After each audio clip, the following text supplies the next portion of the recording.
رمضان سے پہلے مسلمانوں کے لیے عدالت کی جانب سے ایک نہایت شاندار تحفہ دیا گیا ہے، لیکن اس کے باوجود ہمیں یہ بات سمجھنی چاہیے کہ عدالت نے آج جو فیصلہ سنایا ہے وہ واقعی قابل تعریف ہے۔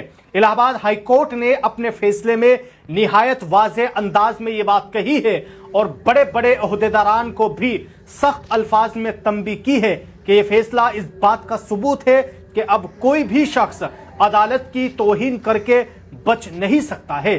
جو لوگ یہ سمجھتے تھے کہ وہ جو چاہے کریں گے اور عدالت ان کا کچھ نہیں بگاڑے گی، ان کے لیے یہ ایک واضح پیغام ہے کہ اب ایسا نہیں ہوگا۔ الہ آباد ہائی کورٹ نے ذاتی گھر میں نماز ادا کرنے سے روکنے پر بریلی کے ڈی ایم اور ایس پی کو توہین عدالت کا نوٹس جاری کیا ہے کہ نجی گھر میں نماز پڑھنا کوئی جرم نہیں ہے۔ پچھلے سال رمضان میں کچھ انتہا پسند تنظیموں نے، کچھ کارکنوں نے باقاعدہ لوگوں کے گھروں میں گھس کر جہاں اجتماعی تراویح پڑھی جا رہی تھی وہاں پر ہنگامہ کیا اور اس تراویح کو روکنے کی کوشش کی گئی۔ یہ پورا معاملہ شروع ہوتا ہے بریلی میں ایک نجی گھر میں جمعے کی نماز پڑھنے پر کچھ لوگوں کے خلاف اتر پردیش پولیس کے ذریعے مقدمہ درج کیے جانے کا پورا معاملہ ملک میں سرخیوں میں رہا تھا۔ ملک بھر میں لوگوں نے یو پی پولیس کو اس کارروائی پر تنقید کی تھی۔ اب اس معاملے میں الہ آباد ہائی کورٹ نے بریلی کے ایس پی اور ڈی ایم کو سخت سرزنش کرتے ہوئے توہین عدالت کا نوٹس جاری کر دیا ہے اور ان سے جواب طلب کیا ہے۔ ساتھ ہی ہائی کورٹ نے کہا ہے کہ نجی جگہ کے اندر اجتماعی نماز بغیر سرکاری اجازت کے پڑھی جا سکتی ہے۔ اپنی ہی زمین یا گھر میں نماز پڑھنے کے لیے کسی کو حکومت سے اجازت لینے کی کوئی ضرورت نہیں ہے۔ قابل ذکر بات یہ ہے کہ 16 جنوری 2026 کو بریلی کے محمد گنج علاقے میں ایک گھر میں کچھ لوگوں نے مل کر جمعے کی نماز ادا کی تھی۔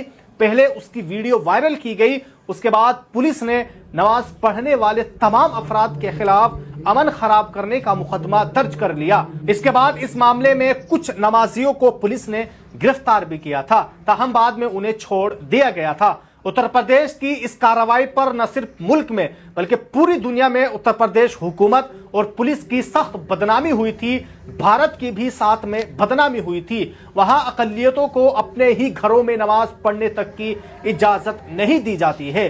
مسلمانوں سے نفرت میں مبتلا پولیس اور انتظامیہ کو جب تک ہوش آیا تب تک جتنی بدنامی ہونی تھی وہ ہو چکی تھی۔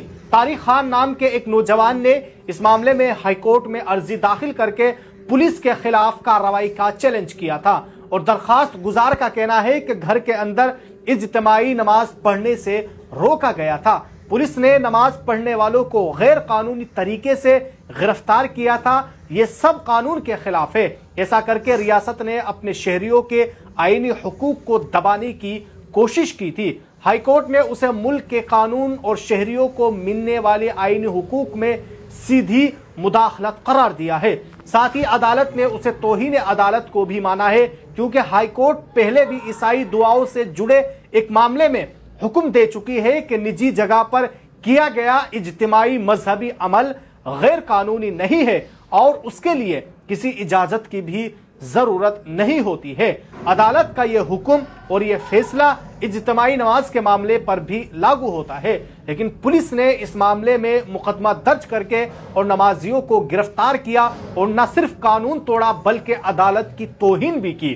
اگلی سماعت 11 مارچ کو ہوگی، جس میں دونوں افسران کو عدالت میں اپنا موقف پیش کرنا ہوگا۔ آخر میں یہ بات کہی جا سکتی ہے کہ عدالت کا یہ فیصلہ قابل تعریف اور قابل احترام ہے۔ اس نے عوام کے دلوں میں عدلیہ کے وقار اور اعتماد کو مزید مضبوط کیا ہے۔ ملک کے تمام شہریوں کی جانب سے اس فیصلے کا خیر مقدم کیا جانا چاہیے، کیونکہ یہ قانون اور انصاف اور سماجی ہم آہنگی کی طرف ایک بہترین قدم ہے۔